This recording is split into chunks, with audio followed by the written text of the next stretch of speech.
Abu Dhabi Education Council, ADEC, Environment, Health and Safety, presents the Environment, Health and Safety Management in Offices. Here at Abu Dhabi Education Council, we believe in having a strong EHS culture and standards. EHS stands for Environment, Health and Safety. Our mission is to implement and maintain an effective and modern environment, health and safety management system in all ADEC facilities, activities and operations. Our vision is to conduct and perform our operations and activities in a clean, sustainable, healthy, and safe workplace environment. This induction will highlight the process of hazard identification and risk assessment, common hazards and risk control measures, and emergency response procedures in our workplace. It is important to know the following three terms and what they mean.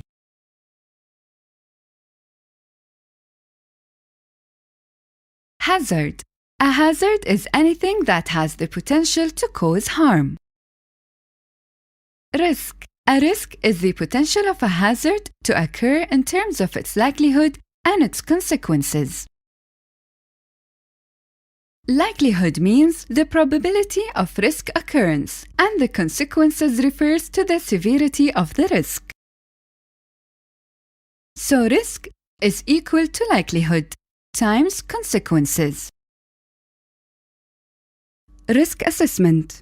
This is the process of careful examination of hazards and risks that could cause injuries, ill health, and/or damage in our workplace. Risk assessments help to protect us and other people in different workplaces, identifying hazards and risks, and setting adequate control measures to prevent them and manage them effectively. The risk assessment process includes the following stages: listing our work tasks including locations, people, equipment, substances, and activities. Identifying the risk, what are the hazards, who might be harmed, and how might they be harmed. Estimating the risk in terms of likelihood and consequences. Evaluating the risk, risk is equal to likelihood times consequences. Recording risk assessment findings. And 6. Reviewing risk assessment findings periodically. Looking after the environment and our impact on it is an important element of ADEC EHS management system and is just as important as looking after the safety and well-being of our staff and other people in different workplaces. Common environmental aspects in our workplace include environmental sustainability, waste management, and hazardous materials management.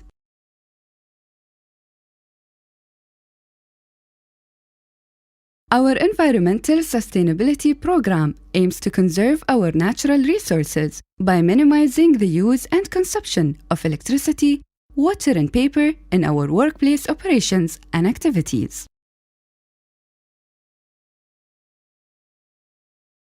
Not being energy efficient or looking after the environment could lead to long-term damage to the environment and our operations sustainability.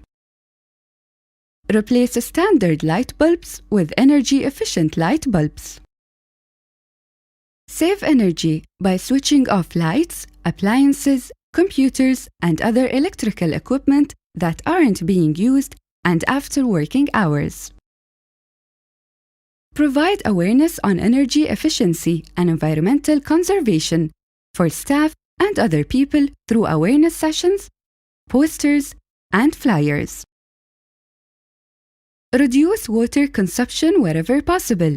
We can do this by closing water taps after use and finding and fixing water leaks and dripping taps.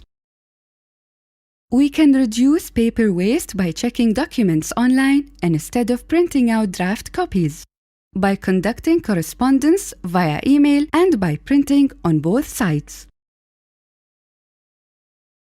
Waste management. Our waste management program also aims to protect our work environment and our community as a whole through the proper management and disposal of our waste from the operations and activities. Our waste is divided into three categories: recyclable waste, non-recyclable waste, and hazardous waste. Waste should be segregated and kept separate in the appropriate bins for proper and safe reuse, recycling, and disposal processes. These waste containers must be clearly labeled. We should reuse certain materials in our workplace as much as possible, like paper, plastic, cartons, and wood. We should contribute to the recycling of all paper that can no longer be used, as well as plastic bottles and bags and used printer cartridges, by giving these items to recycling contractors. Hazardous materials. Wherever possible, we will buy environmentally friendly, non-hazardous, and non-toxic products and materials.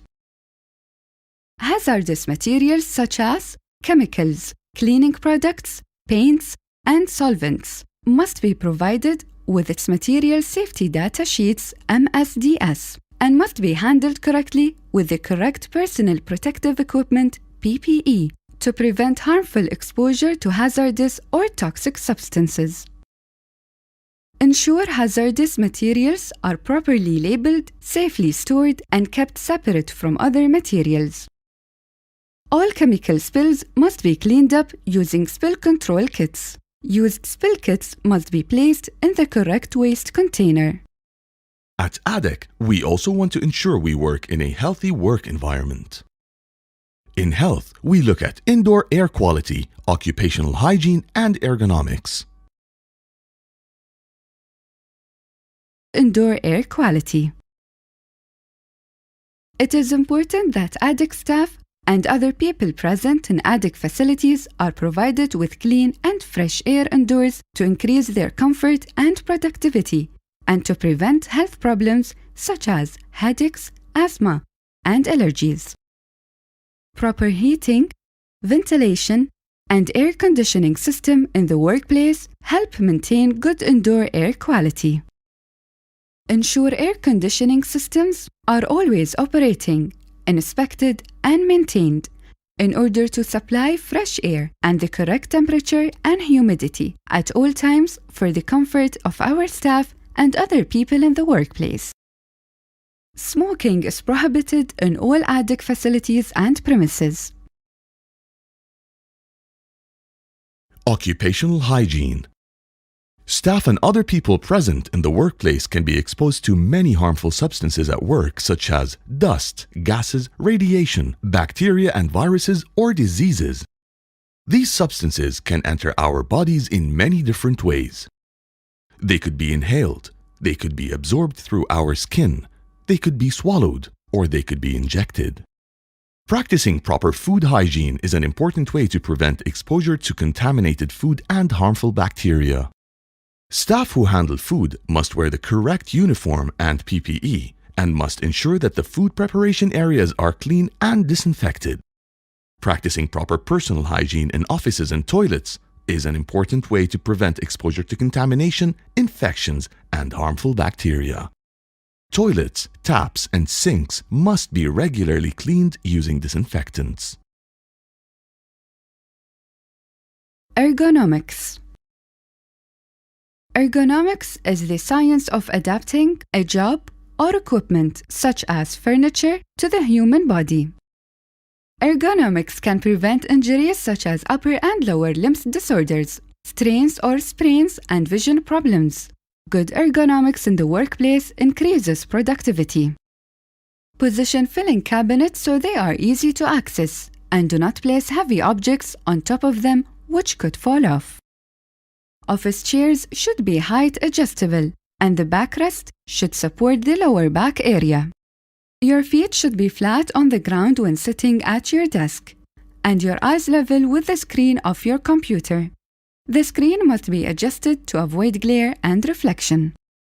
Ensure monitors and keyboards are also in the correct position. To prevent neck strain, use headsets or a speakerphone for long phone calls. Keeping our staff safe is the third part of an effective EHS system. Common safety hazards in our workplace include slips, trips, and falls, electricity, working outdoors in severe weather conditions, driving, and fire and emergency response.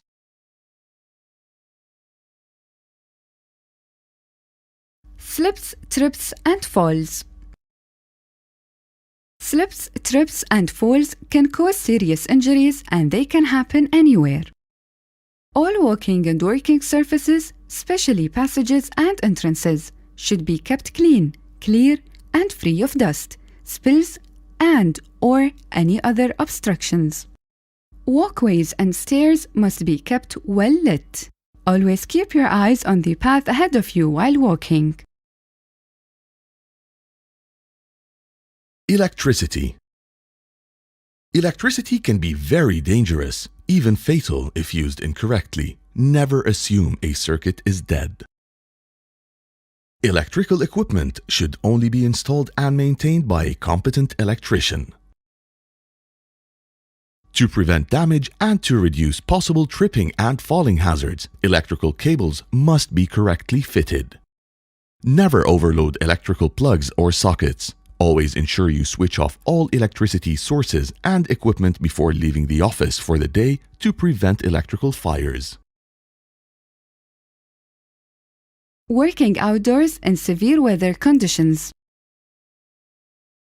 When you're outside, it's important to keep yourself cool and hydrated. Drink enough water when it's hot and try to stay in the shade as much as possible. To prevent exposure to dust and sand during a sandstorm, try to find shelter or, if possible, get away from it.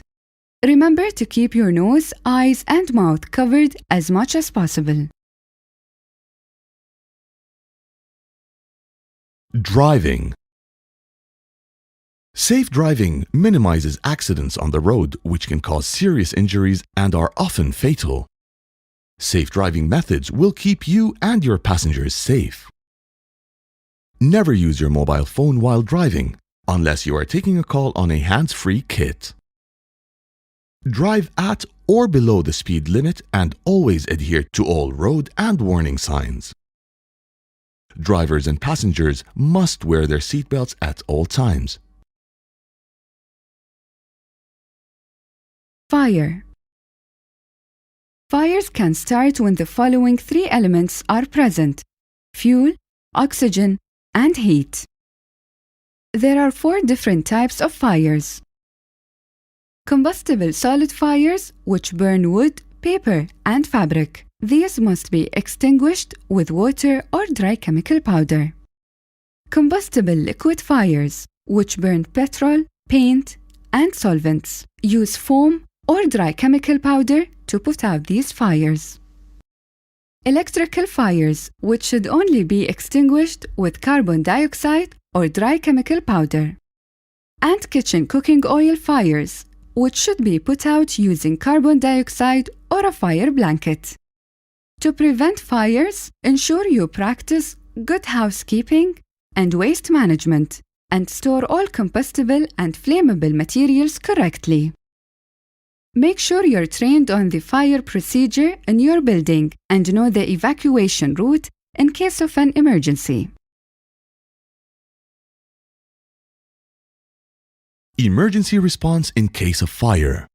In case of fire, stay calm, activate the fire alarm, and immediately notify the EHS team. 2. Identify yourself. Clarify the emergency situation and what happened. Specify the number of injured persons. Identify the location. Wait for instructions.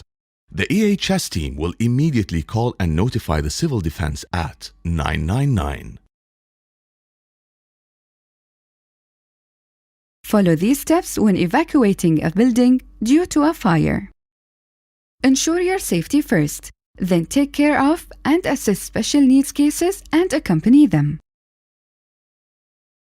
Warn colleagues and visitors. Close windows and doors. Do not use lifts. Follow the arrows of the nearest escape route towards the assembly point and as instructed by the fire wardens. Pay attention to fire warden's instructions and stay in your group at the assembly point and do not return to the building unless instructed to do so by your warden. Only try to extinguish a fire if you are trained and qualified to do so. Do not risk your safety or others. Your safety comes first.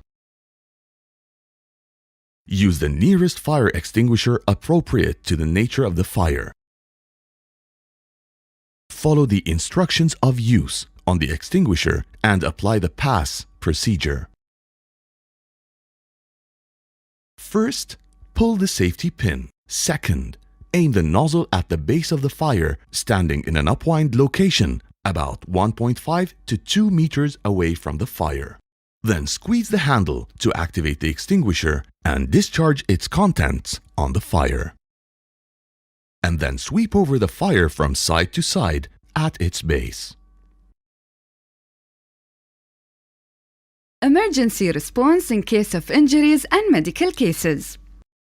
In case of injuries and medical cases, stay calm and notify the EHS officer and security guards immediately. 2. Identify yourself, clarify the emergency situation and what happened, specify the number of injured persons, identify the location, then wait for instructions. The EHS officer and security guards will immediately call and notify the ambulance at 999. Secure the accident scene and assist any injured persons, and until the ambulance and medical rescue team arrive. Take care of injured persons. Only qualified and certified staff can apply first aid as required. Wait for the arrival of the medical rescue team. Brief the medical rescue team. Eliminate crowds and any unnecessary people.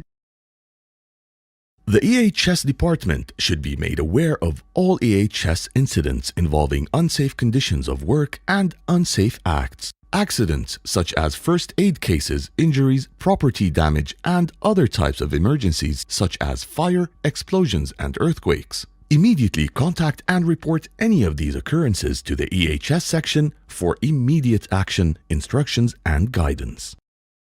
If everyone follows these procedures and precautions, we can maintain a sustainable, healthy, and safe working environment.